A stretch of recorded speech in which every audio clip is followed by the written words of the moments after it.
We're going to make Ethereum great again, and we're doing this by just taking the kind of I would say the other end of the kind of the trade-off spectrum that Ethereum is taking to really kind of complement it.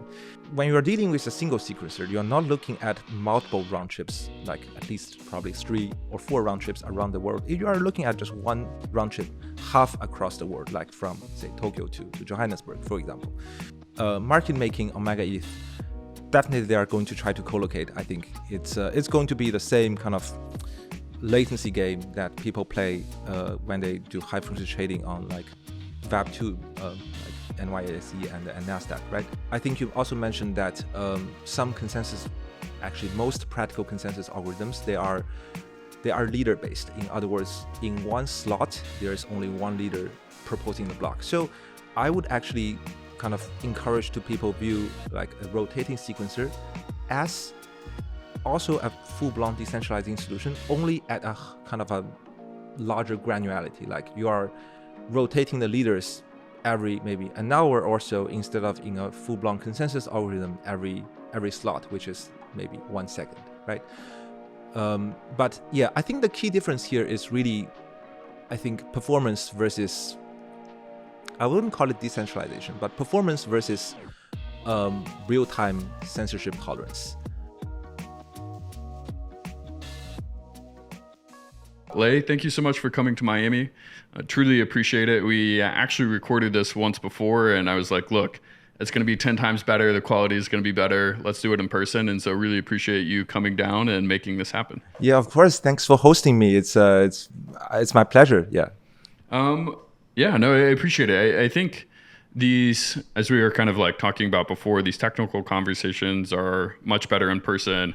I honestly think what you guys are doing with MegaETH is really interesting. You guys are pushing it, I think, L2s to kind of their logical extremes. And so excited to dive into that kind of throughout the podcast. Yep. But before we do that, I think your background is very impressive. You have a lot of knowledge in understanding blockchains and architectures. And I would love for you to give a brief background on how you ultimately got in this crazy industry and how you got interested in kind of blockchain architecture design. The origin story was 2018 when I went to MIT to start my PhD. And back then, I didn't really try to work on blockchain specifically. I was trying to work on something called the data center networks, in particular those high performance ones like 100 plus gigabit per second. But that required a particular hardware that I had to purchase, and it got delayed by a semester. So I was thinking, hey, what should I do in the interim? And actually, Professor David Xie from Stanford, he reached out to our group because I think back then he was trying to do a consensus algorithm that is kind of a direct upgrade of Bitcoin's consensus algorithm. So he needed a student to kind of implement it, and I took the job, and I did an implementation from 2018 to mid 2019. It's a end-to-end system at 80,000 transactions per second, including networking, including storage, consensus, and even executing like Bitcoin-style pay-to-public key transactions. So I got really interested because it's, to me, I have been like mostly focused on like systems work, like programming and just micro optimizations. So it's the first time actually that I got exposed to like proper theory. And I think it's a really nice combination. I mean, blockchain, I think it's a really nice combination of engineering work, the nitty-gritties, and also the theories that is kind of guiding your implementation. So I think it's super interesting, and that's how I got into it. When you told me you worked with Professor David, I was pleasantly surprised because he's an advisor to our fund, and we've gotten to know David over the years, and he's truly remarkable now leading Babylon, and so that's super cool. Yeah, absolutely. I kept working with David, and I think we published a few more papers. I think 3 or 4 more papers throughout my PhD. He's amazing to work with. So all that kind of, I would say, like high throughput work, and I would love to actually come back to that because it's interesting working at data centers that are doing 100 gigabit. I think, in my opinion, that's also possibly one alternative of kind of the blockchain landscape, but I would love to dive into MegaETH first. How you got involved with MegaETH, how did you end up being the CTO, and what kind of got you excited about the MegaETH project? Yeah, of course. So I think the story actually continued from that origin story. So I kept working in blockchain for my PhD. Also got connected to Serum from Eigenlayer and Promote from now Witness Chain and Sentient. So I kind of branched out from just core consensus to data availability and also to the kind of upper layers of execution.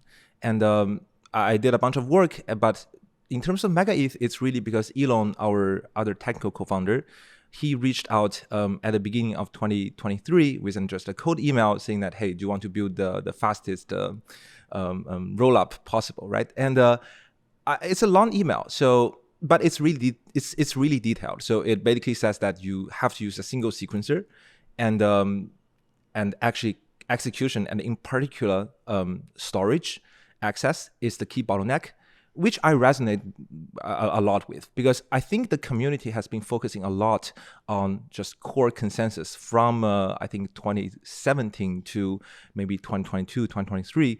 But actually because I did that implementation, right, back in 2018 and 2019, I realized that actually consensus may not be the ultimate bottleneck, because my implementation was ultimately blocked by disk access. I was really maxing out the physical disks on AWS.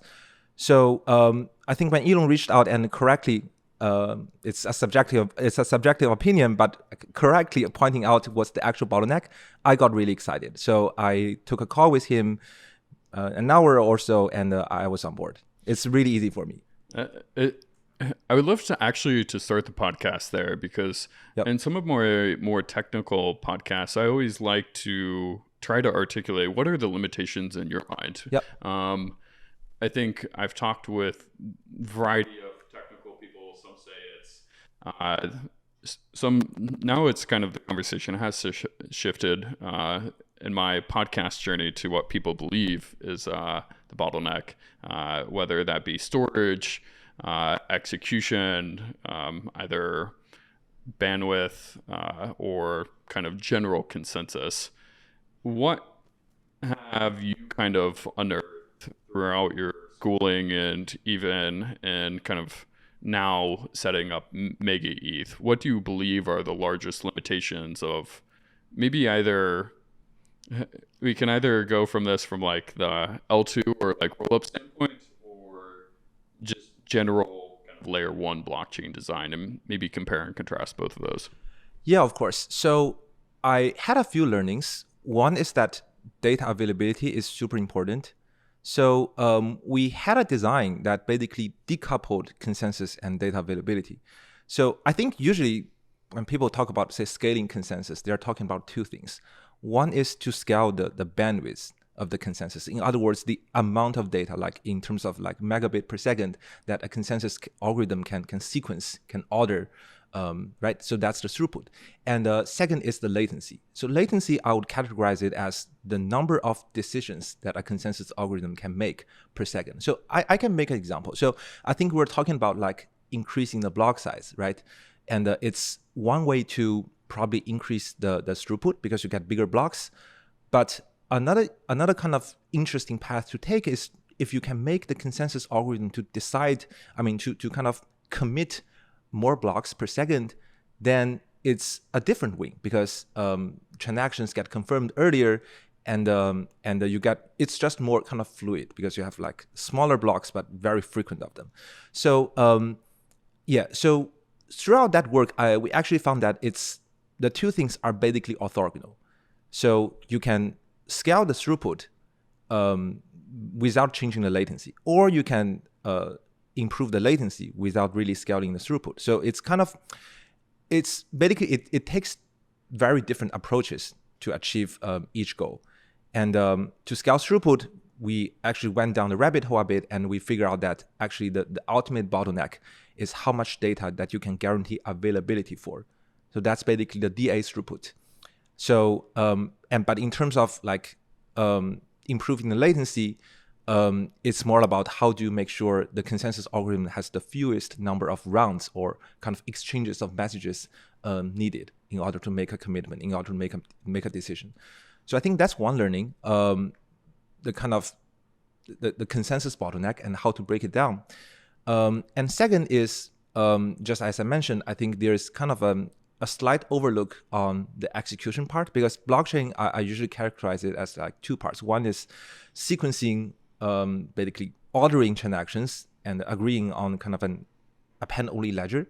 And second is execution, which is to take this append-only ledger and just execute all the incoming blocks to get the actual final state of the blockchain. So yeah, I think the other major bottleneck is basically execution. Unfortunately, I think not too much work, at least in academia, has been done on this, but I think people are starting to pay attention. And inside execution, there are a few, I guess, major bottlenecks. One is, as I mentioned, storage access. Second is just how can you eliminate or minimize the overhead of running a VM, because ultimately we're writing smart contracts in this VM format, not in the native x86 assembling language, right? So there's kind of a conversion from that, say, EVM bytecode down to the actual machine code that your CPU can understand. So how do you minimize this overhead? And also, very interestingly, we through doing MegaETH, we found that another major bottleneck is kind of updating the state trie, the state commitment, which surprisingly takes more than 90% of the time when a sequencer or a proposer packages a block. So ultimately, maybe to just reiterate, data availability was a problem, kind of contrasting overall throughput with general latency. The consensus is generally limited by round trips around the world or amount of times that you have to kind of do that. And then execution. And what was it specifically about execution, the read and writes to storage? Yes, the read and writes to the storage, the overhead of translating from VM, from EVM bytecodes down to your CPU's native machine code, and also updating the state trie. So maybe if we were to go through those, Yep. I think, and maybe an interesting way to make this pertain a little bit more to MegaETH is focusing on each of those different aspects and how it relates to MegaETH, and kind of deep diving how you guys approach it from the MegaETH standpoint. Yeah, of course. So the first thing is, in MegaETH, we want to remove consensus, because as you mentioned, there's kind of a lower bound on how soon a consensus algorithm can make a decision, which is probably a round trip or a few round trips around the globe. And that is basically making you look at maybe several hundred milliseconds of latency. So in MegaETH, the first decision was to use a single sequencer, so that you are working with one particular sequencer at any given point of time, although we can rotate them, but at any given point in time, there's only one active sequencer. And that makes it really fast to confirm transactions, to pre-confirm transactions, because it's basically the user submitting the transaction to the sequencer, and the sequencer can even just execute it right away and give the response to the user. So that's kind of an architectural decision. And then to actually benefit fully from such a single sequencer design, we have to take software optimizations on the execution part. So the three bottlenecks I mentioned: first, storage access. We use much improved state database, and also we use a technique called in-memory computation. So that's a technique that is pioneered by those large Web2 companies. And the benefit of in-memory computation is really that if you put all your hot, like active data into the memory, which is kind of the fastest tier of storage in a computer, you get much lower latency for accessing and updating those states. It would be nice if we could keep everything in RAM or memory, but unfortunately, RAM's kind of expensive. Yeah, Well, actually, it is expensive, but not that expensive. So the trending rate is about $1 per gigabyte, and the That's not too capacity. bad. Yeah, that's not too bad, and it's maybe I would say 10 times or even less more expensive than your fast SSD storage. So it's not that bad, and also upcoming servers, they are going to have much expanded memory capacity. Um, so now actually you can use a technique. You can use a technique called far memory, also pioneered by those large Web2 companies, basically letting you access other machines' memories through a really high performance network cable. And so maybe continuing down the line of the different bottlenecks, one of those bottlenecks being consensus. Right. If you don't have consensus, that kind of eliminates the bottlenecks. So it allowed the team to focus on the single sequencer design or single computer design. Yep. And then focusing on putting more things in RAM, because RAM was ultimately fastest way to kind of fetch information instead of doing disk access. Yep. And then what was the last part? Did we talk about execution? Yes, and so kind of storage access is one bottleneck inside execution, like a sub bottleneck. Second sub bottleneck is the conversion from like the overhead of translating from EVM bytecodes or whatever VM format down to the kind of the physical machine code. So that we solve by compiling them. So compilation is a technique of kind of translating from a high level programming language to the actual format that your physical CPU can understand. So nowadays, this is done on the fly as the sequencer executes a transaction. But you see that now you are really kind of interleaving the job of translating the high level EVM bytecodes into physical code, and that is kind of cutting into the performance of the sequencer, because they are doing this live. So compilation is basically the idea of like doing this offline and in parallel to executing the transactions. For example, if I'm executing transaction X, I can start translating the very next transaction, and when I'm ready to execute that, I'm going to execute the next transaction in terms of I already have the kind of the physical format of the next transaction, so I don't have to pay this cost of translating on the critical path. So on the critical path, it's all machine code, and it's much more efficient. So I'm going to ask you throughout this podcast to explain the technical aspect, but then wrap it back to the product standpoint, because my favorite thing is I personally love nerding out on the engineering, but I think as the industry, we got to relate it back to the product. Yep. So how did, with MegaETH, ultimately make sense? You remove consensus, you'll have much lower latency than a large quorum.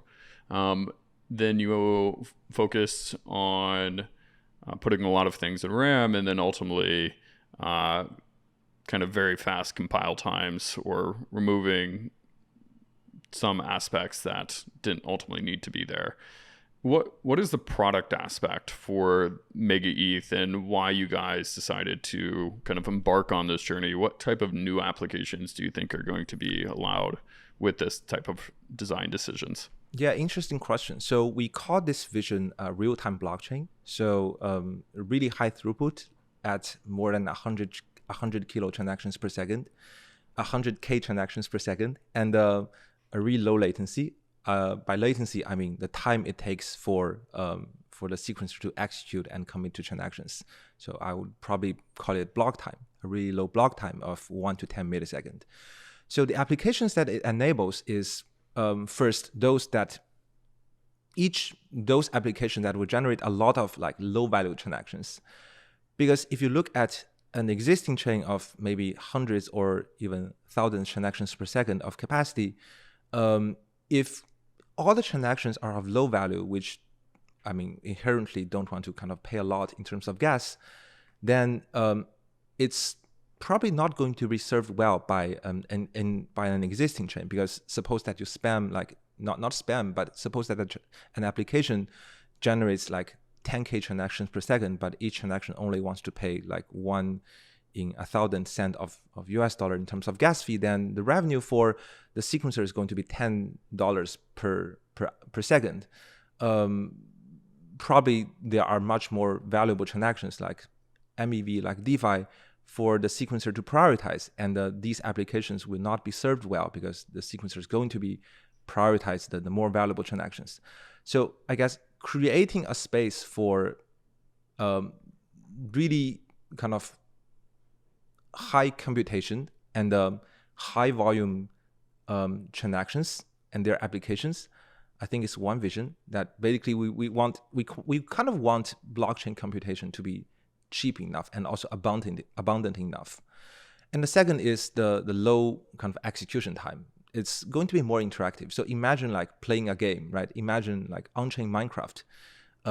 You do want your block time to be at maybe 1 to 10 millisecond level in order for user to have a fluid experience, because no one wants to kind of take a move in Minecraft, but also then wait for maybe 2 seconds for the actual avatar to move in the blockchain state. So interactive and kind of high volume transactions. Yep. And it's super interesting of a design decision, because I do think if you push layer 2s to their logical extremes, you say, where is this going to end up? You would have a large sequencer, removing the consensus bottleneck, scaling computation to extreme levels so you can do large amounts of computation, having lots of RAM to keep as much in RAM as possible. And so I really am looking forward to seeing what type of applications can ultimately take advantage of MegaETH. I'm confused that it took this long for someone to do it, but I'm glad you guys are going to be really the first to push L2s to, in my opinion, the logical extreme. Yeah, thank you so much. Some disclaimers, because the kind of the idea of a single sequencer design, it's actually written down in Vitalik's endgame post back in 2021. So I personally would agree that it is kind of the logical conclusion of a layer 2 design, because what you need from because I think it's very subjective also, because some people might want that every single transaction to go through a consensus mechanism with a really large quorum, a really large kind of validator set. And some may say that I want to explore, I want to get new applications like those interactive real-time ones, which may only be possible on a single sequencer design to be able to get to kind of a cheap enough a price and also low enough a latency. Yeah, so I would say it's very subjective, but also very interesting. I don't know if this was the same blog post, but Vitalik also wrote, it was kind of his endgame architecture of, I think it was like multi L2s with kind of like cross L2 MEV, and then or it was a single kind of like high throughput decentralized blockchain, but the need for like data availability sampling as the end game. And I thought that was a great post, because in my mind, what it really articulated to me was that it's going to be hard to get around the physics of these things of, hey, you're going to need high compute, you're going to need high bandwidth. You can kind of move those pieces around and play with the engineering a little bit, get clever if you want to do sequencer or multi-sequencer, but you're going to need to have larger blocks and higher compute to actually scale to the level that we ultimately want to get the industry to. Yeah, I really liked your word of this kind of physical limit that you cannot really bypass. It's definitely true, because as I mentioned, if you have to use a consensus algorithm, then you are looking at hundreds of milliseconds of block time.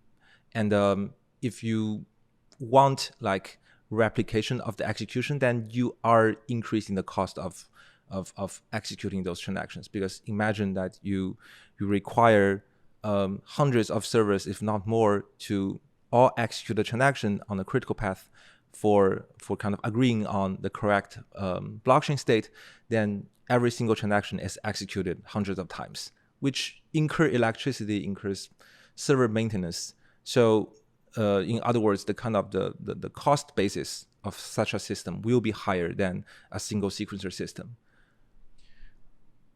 Yep, hard to argue with that. I think I'm curious if you think if MegaETH is successful, if multiple other kind of competitors or L2s will start to push to kind of logical extremes, because I do think it's interesting. Once you have a large amount of compute, you can run more compute intensive applications. I always thought it was cool if you theoretically wanted to run a neural network on a layer 2, you could do like a proof and then put that on the layer 1 saying like, hey, I ran this neural network, and you kind of have really unbounded level of computation if you wanted to just spin up your own L2 and post that to the L1. I'm curious how you view maybe the end state of not only like the Ethereum L2 roadmap, but just L2s in general, or their roles in kind of blockchain design. Well, as I mentioned, I think the kind of the design of preference, I think is very subjective. So I actually believe that, I'm just saying for myself, but I think people should, I think the industry or the Ethereum community should try to kind of explore multiple trade-offs at the same time.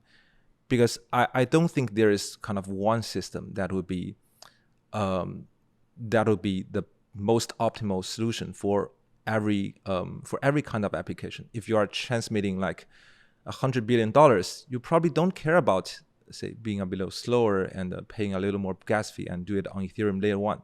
So I think that's one example. And on the other hand, if you want to play on-chain Minecraft, probably the only viable solution, or the solution that can provide you with the best combo of price and the performance, will be a single sequencer system like MegaETH. So I think there must be many more different trade-off, valuable and meaningful trade-off points in the middle of this whole spectrum of it. So my kind of guess, if I will, of the kind of the layer 2 ecosystem is that there will be different layer 2s serving different segments of the kind of the application spectrum. But on the other hand, I think a large chunk of them will be probably served the best by a single sequencer system like MegaETH, because I'm actually wearing the Mega Mafia t-shirt. So it's our kind of flagship incubation program. And we are seeing many interesting applications, wide-ranging sectors, and even performance requirements that are, we believe, best served on MegaETH.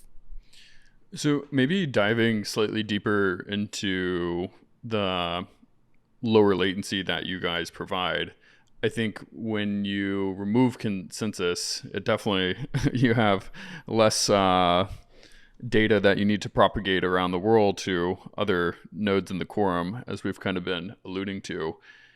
How do you feel like that, I think, single sequencer design is going to have on people wanting to submit transactions? Because as you remove consensus, I guess this is really true for any single leader system, even the kind of like ones with large quorums. If you have a single leader today, then theoretically you could always have higher latency if you're not co-located to that sequencer.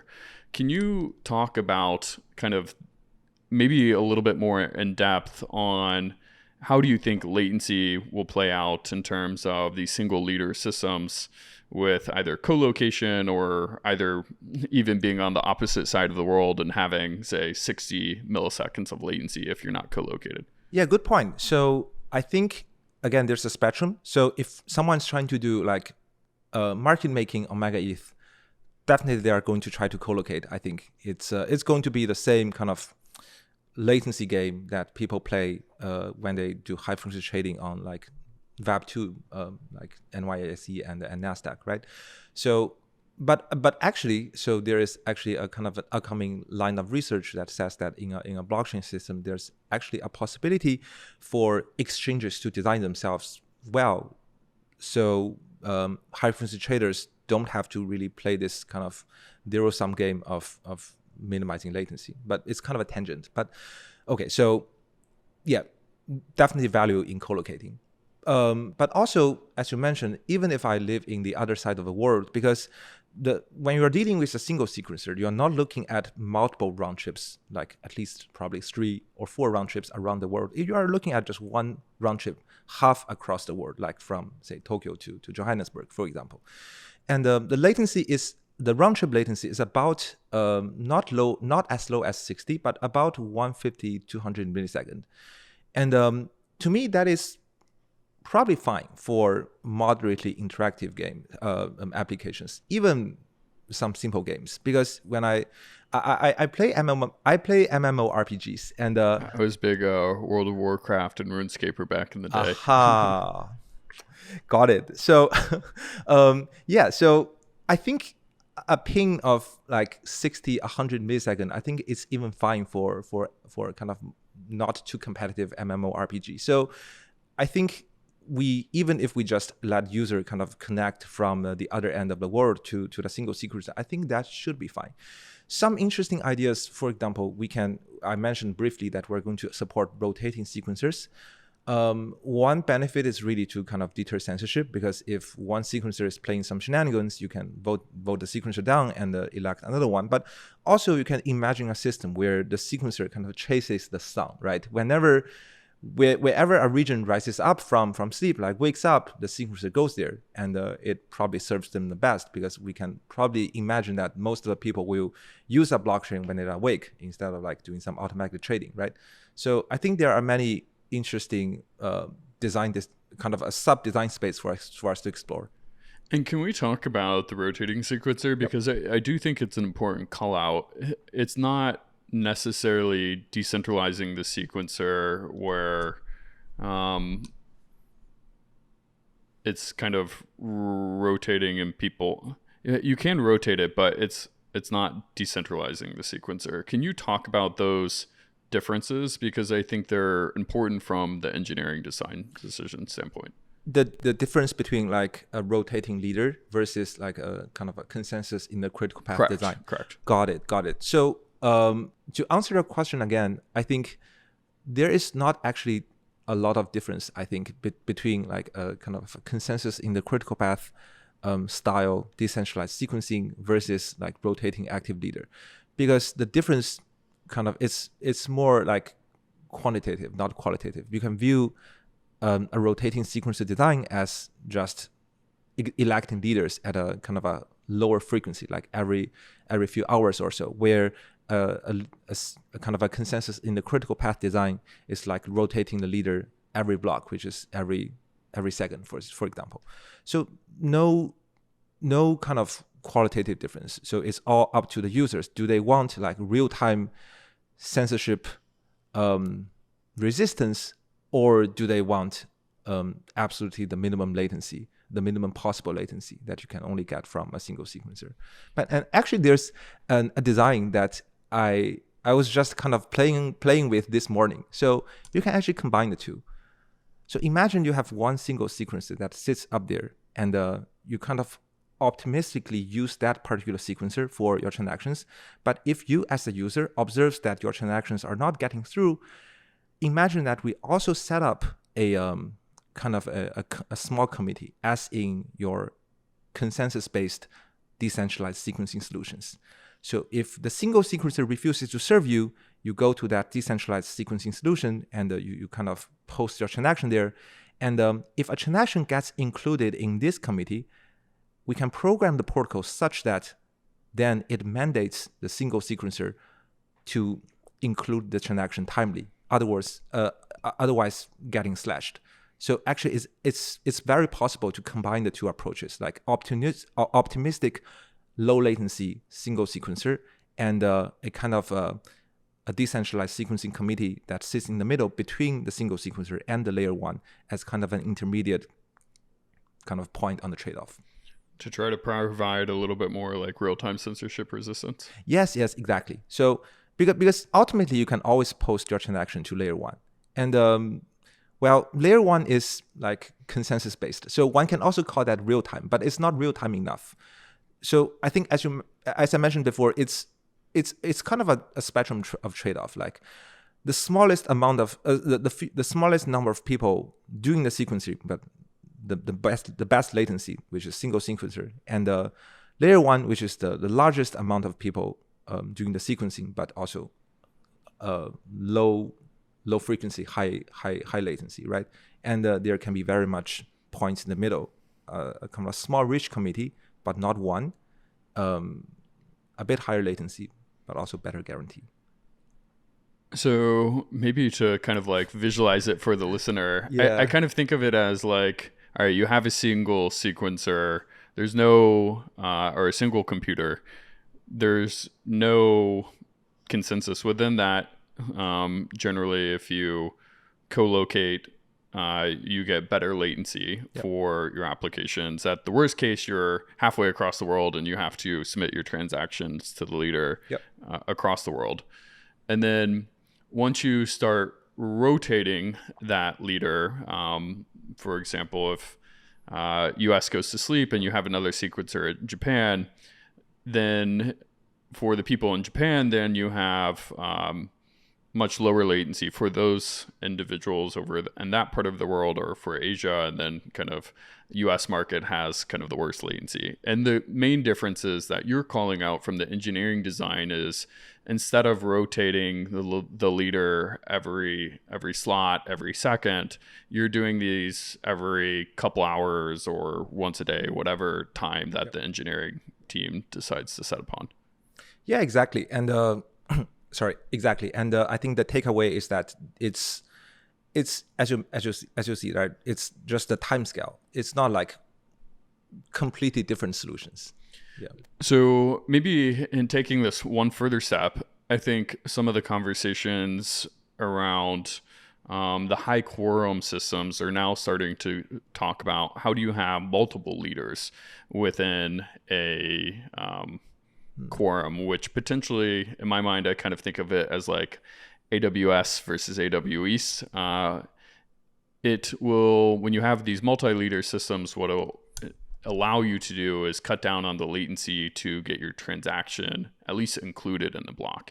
And then you have to figure out the stitching of these transactions together. You still have the consensus, which you can't get around the physics of quorums around the world, but it cuts down on the physical time for including in the block. What are your thoughts on kind of these multi-leader systems? And Interesting question. So absolutely, you can get probably lower latency before your transaction gets included, because you are talking about kind of a closer sequencer, sub-sequencer, right? But to actually get the final like execution result, whether your transaction is successful, right? You still have to wait for the entire system to get a kind of a global linear order of all the transactions gathered from those sub-sequencers. And your transaction can very much fail in this process. And let me make an example, right? I have like a Tokyo sequencer, I have a New York sequencer, and say two users happen to kind of try to withdraw from the same account with only one coin remaining, right? So only one of them should succeed. If you use a single sequencer, then what the single sequencer can do is whenever a user tries to submit such a transaction, it executes it in real time.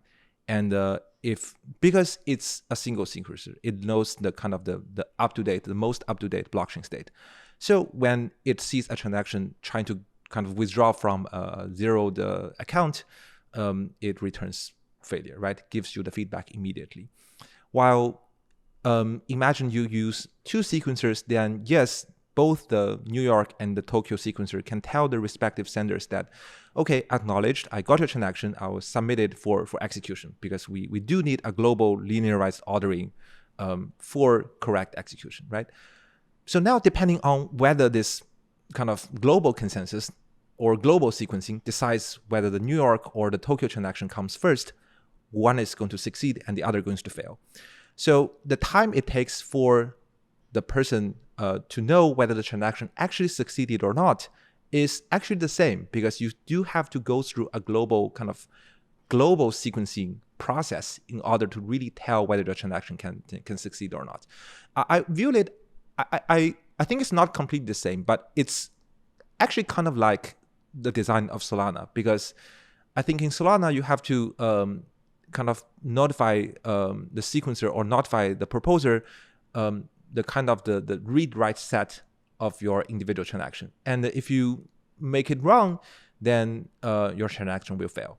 And on the other hand, you cannot really predict what your transaction's read-write set actually going to be before you really execute it in the live environment, which a user does not have locally. So it's kind of the same dilemma, right? You can try to get some kind of optimistic low latency execution / inclusion / success guarantee, but to actually tell whether your transaction succeeded or actually tell the effect of a transaction, you do have to execute it on the up-to-date state, which requires a global sequencing. Yeah, I'd agree. I would say I think the main differences are in this multi-leader system, you're cutting down on latency potentially for block inclusion.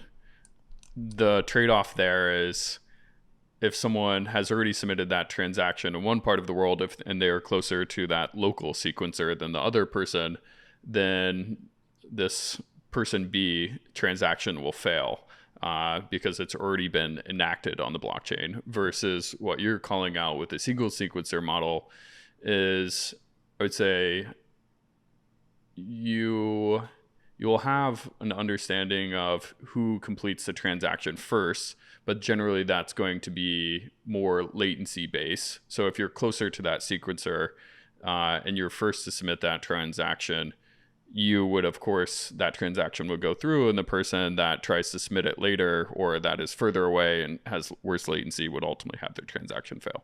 Yeah, totally.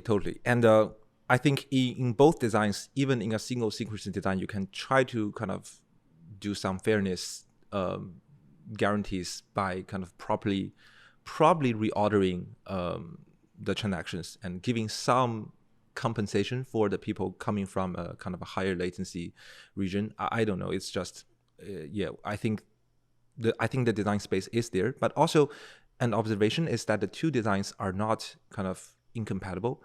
So I think what you're mentioning in terms of giving a lower latency kind of pre-confirmation, like regional pre-confirmation, I think it's not really incompatible with a single sequencer. Just imagine that you have kind of inclusion pre-confirmation, or you have pre-confirmation for inclusion by talking to your local sub-sequencer, but then ultimately you have one single global sequencer that gathers those transactions from the sub-sequencers that gives you the pre-confirmation on execution result. And these two can be decoupled, and you can kind of actually combine the two approaches. Would that add back in consensus?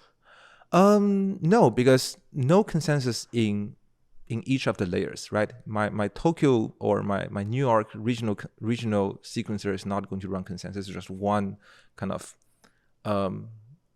it's kind of a very simple data flow, right? Me submitting my transaction to my regional sequencer and the regional sequencer submitting the stream of transactions to the global sequencer. And it's ultimately decided that the end result of the ordering, the end result of the sequencing is decided again by this single global sequencer. Only that they are talking to these sub-sequencers instead of individual users. It is interesting. I think, again, like why I like the engineering kind of podcast is because ultimately there are lots of different trade-offs that you can make in these different designs. Yep. And I think we're starting to get a more nuanced opinion of, hey, if we make this trade-off versus that trade-off, we'll see these things happen versus like a larger quorum. And in my eyes, I kind of see the world as on one side of the spectrum, you have kind of a high throughput data availability layer and then a MegaETH type engineering design where it's a super large sequencer.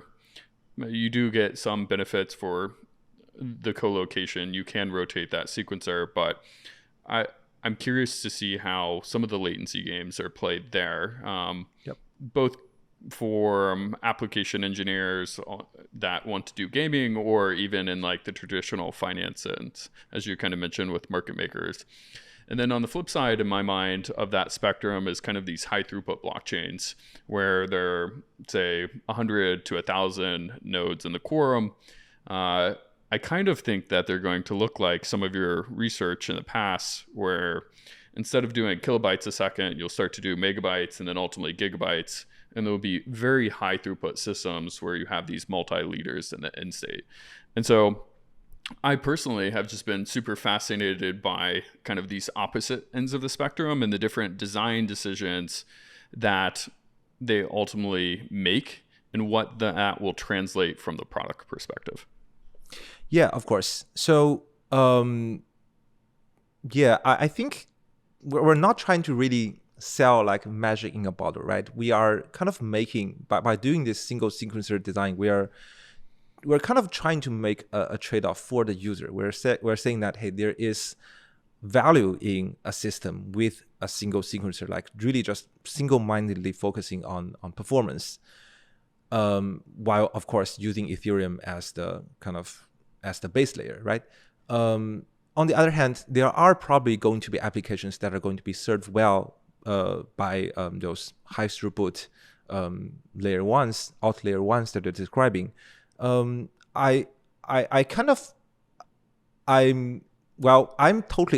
of course biased. We believe that most of the applications, and in particular most of new upcoming applications, are best served by a single sequencer system like MegaETH with tons of software optimizations. But actually, my personal opinion, when I take off my hat as a MegaETH co-founder, I'm just there for the drama. I want to see I think it's just interesting. Like we are at a very exciting time, like different trade-offs competing, and not just competing, kind of trying to figure out what are the applications that they each serves the best. Again, I'm super biased. We think that MegaETH is going to capture, the most exciting new applications which will require the ultimate performance. As you should be, as the co-founder. If you weren't, I would be a little upset. But maybe, so yeah, I think it's just interesting in my mind. Those are kind of similar engineering. I'll say it this way. They're both high performance systems that are taking different trade-offs. And I'm curious to see how those will result in kind of the end user standpoint. But maybe shifting, because I think we've kind of covered a lot of this sequencing. I really wanted to highlight the different latency, because I think that's important for MegaETH and ultimately the applications that are building off it, and the differences from latency from potentially these high throughput, more large quorum decentralized systems. The other thing, though, I did want to talk about that we ultimately highlighted in the beginning of the podcast was this data availability concept. Mm-hmm. And you've mentioned that past work with both David and Shram. Mm-hmm. Can you talk about the choice from using maybe not Ethereum as the DA, but doing EigenLayer as the DA solution for MegaETH? Because I'm assuming if you guys are doing 100,000 transactions per second, you're going to have a lot of DA consumption needs. Yeah, of course. So the reason to use EigenDA is super simple, because it's the best performance. It provides you with the most throughput and also a very clear path to scale further. So I mentioned that I kind of branched off to DA, I think in 2020, and that's actually a project that I co-wrote with both my advisor and also both Shram and David. So that's kind of, because I think back then people were talking about like DA as the most, but we were trying to think if there is actually a kind of a cleaner or simpler or more practical architecture for solving DA. And the result is there is. And actually, I think EigenDA is kind of based on the same principle. I think if you look at the kind of the architecture of basically a disperser dispersing to a bunch of staked nodes, I think it's kind of the most simple system that you can get to solve DA. And that's also why I think we're really bullish on EigenDA being able to scale further to the highest throughput with the minimum engineering cost. EigenDA is super interesting to me because it's kind of like an L2 in my mind, where you remove consensus. And each of EigenDA nodes don't necessarily have to talk with other EigenDA, yep. which is really interesting from, again, the engineering point of view and exploring these different trade-offs. Because I think when they initially started, they were targeting 10 to 15 megabytes per second. I'm sure they'll be able to ultimately scale that up. But again, you're removing consensus from EigenDA, which is, we could probably go through those different trade-offs, but I think that is a very interesting design decision that I believe they're the first to kind of explore. Yeah, right. I mentioned, I think at the beginning of the podcast, that you can actually decouple the throughput sector, the throughput kind of scaling and the latency scaling of consensus. And that's exactly done by kind of decoupling DA and like the ordering decisions. So the consensus algorithm just orders the DA receipts, like the commitments to the dispersed blobs. And so the work I mentioned is called Dispersed Ledger. It's kind of an academic work, but it's also one of the first designs that does such decoupling. So yes, basically the end result is that a DA without consensus, or a DA without really kind of trying to order the blobs for you, definitely works. And it's kind of the most minimum design that you need from a DA, which makes it fast. It does make it fast. I think, to me, again, it's interesting where if you eliminate one part of kind of the stack, you're eliminating consensus at the DA layer. For the layer 2s, you're also eliminating consensus because of a single sequencer. I'm curious about how these, I guess, like, it gets more into like the decentralization question. And I not that it's right or wrong. Again, there's different engineering trade-offs in these systems, and people can optimize for things. Obviously, if you have one computer or one sequencer, that is going to be much faster than if you have 1,000 computers trying to agree upon things. I'm curious, you recently went on Bankless. It was a great podcast. You and Keone were ultimately talking about a variety of things. And I think one thing that the community really wanted to understand a little bit more is just how the MegaETH team kind of thinks about decentralization more broadly. And I think the question about full nodes came up. And we kind of even had this conversation prior of just like, part of crypto and the hard part of it is just agreeing upon definitions. And I think, again, why I've really enjoyed this conversation is because there's not really a right or wrong answer. It's just like, we're engineers and you made this different trade-off over here and I made this different trade-off, and this is ultimately the result of it. You can opt into that system if you want. If you don't, use this other system. Absolutely, yeah. We'd love to kind of hear you riff on that. Yeah, absolutely. So again, as I mentioned, we're trying to sell a product. In particular, we're trying to sell a trade-off for the user, a trade-off that we believe makes the most sense for most applications, and a trade-off that we believe will serve the users the best. So totally, that kind of most it's my hot take is that many, if not most, kind of technical discussions in the space is actually not like technical, but mostly a debate on a belief on what trade-off is the best. But as you mentioned, they are called trade-offs because they are compromises, and kind of they're called trade-offs because they are like compromises, and you can, and by them kind of being different compromises, I mean different flavors of compromises. There's no like apple to apple comparison in them. You can make a pure kind of technical debate or a pure apple to apple comparison if you fix all the parameters. Like I want this much decentralization, which is kind of unmeasurable on its own, and I want this kind of much of, say, security guarantees. I want this much of performance, and okay, now help me design the best system architecture that achieves that. I think that is kind of a technical discussion, and the others I think is like technical debate or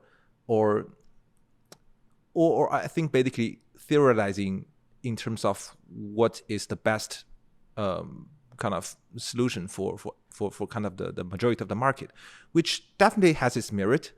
But I think it's very important that we don't kind of conflate the two kind of discussions. One is that you cannot really convince others unless you swap their brain, and the other is that you can kind of argue based on the same set of like assumptions, the same set of terminology, and then you can kind of actually, it's not like a discussion or a debate anymore. It's like a collaboration, like you're kind of completing others in terms of their thoughts.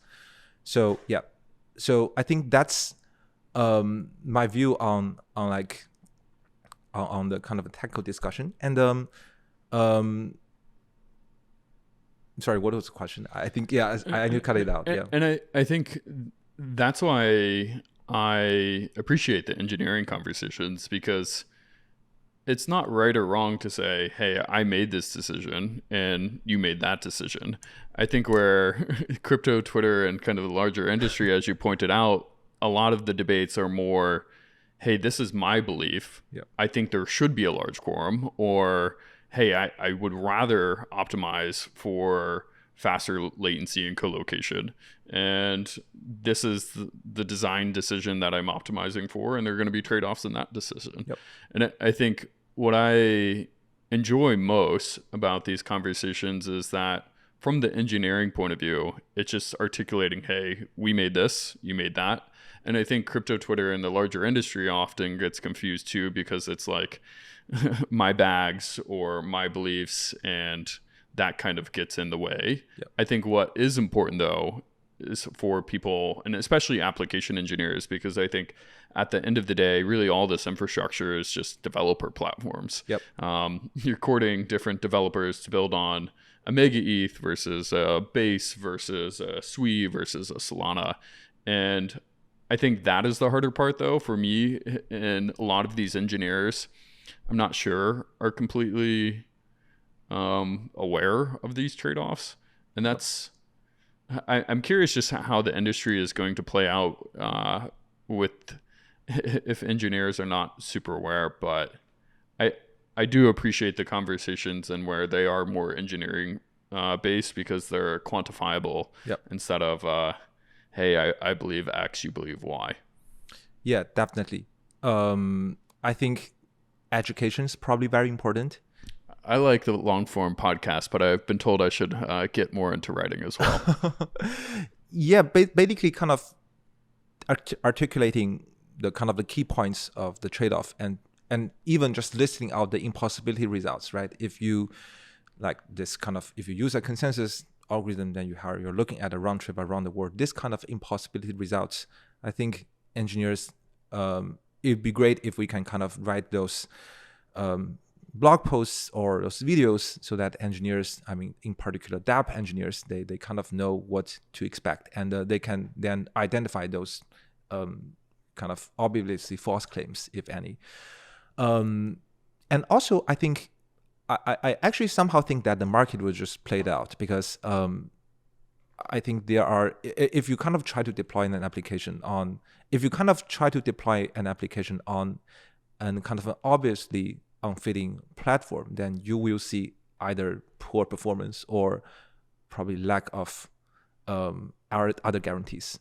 Well, I guess I would say probably the benefit of like MegaETH operating at kind of, I would say, one end of the spectrum is that there are applications that is going to be only served by MegaETH. Because like if you kind of operate on the spectrum of like, say, like 100 to infinity, then there is a kind of a large, I would say tail, but kind of some applications that do require the best performance imaginable, and I think they are going to settle on MegaETH. On the other hand, if an application requires just the largest kind of operating or validator basis ever possible, then they are going to probably settle on Ethereum.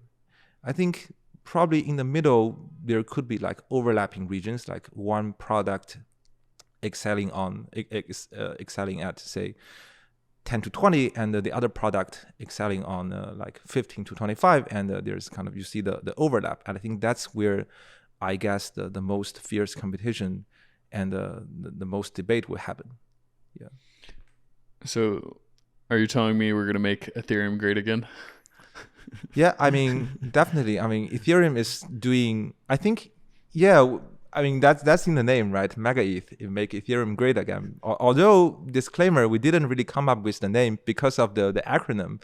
It's actually one of our investors who geniusly came up with the kind of expansion of the acronym. But yeah, we're going to make Ethereum great again, and we're doing this by just taking the kind of I would say the other end of the kind of the trade-off spectrum that Ethereum is taking to really kind of complement it. And again, I think one observation is that we can never abandon Ethereum, because we are able to do the kind of performance engineering, centralized sequencer, etc., because we build on top of Ethereum. So I would say it's kind of a complementary relationship, and I think that's why people should believe that we're gonna make Ethereum great again. I've really enjoyed the conversation. I feel like we've touched upon a lot of the different design decisions, not that or any are right or wrong. It's just what those ultimately result for the user, which I think is really important. Is there anything that we have kind of like failed to touch upon, or anything that you explicitly want to call out from the MegaETH side? Probably a call for action for builders. I think, yeah, like we have Mega Mafia, the incubation program, and it's really for kind of the people who are probably disheartened by. So our thesis is that basically people come to crypto with probably a dream or a kind of a problem to solve. I guess people come because they kind of heard of crypto. It's good, and I have this crazy idea, like fully decentralized VPN, like on-chain Minecraft, like a DEX that can have the same user experience and latency and execution quality like a SEX, right? And I think people come to the industry with different dreams, but many of them, I believe, are kind of disheartened by the reality of the infra, the kind of gap between what's being promised and what is actually possible at the point that they joined. So I think MegaETH is kind of a call for action for those builders. Like, if you had something that you really wanted to build, but you couldn't, I would encourage builders to kind of think about it again.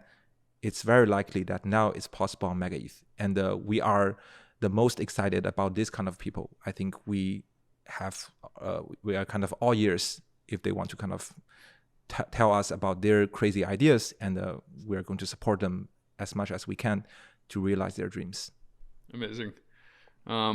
Perhaps we can end it on that note. I really appreciate the engineering conversation, and again, highlighting the different differences of kind of, in my opinion, the logical extreme of the rollup or L2 roadmap versus kind of the just positioned high throughput with the larger quorum size, and the different trade-offs that each of them make. And I think, again, it's time will tell what the market and what engineers want, and I'm excited to see that experiment play out. So again, really appreciate you coming to Miami. Thank you so much. This podcast was definitely much better in person, so I appreciate you making this happen. Thank you so much, Logan, for hosting me, and it's my greatest pleasure.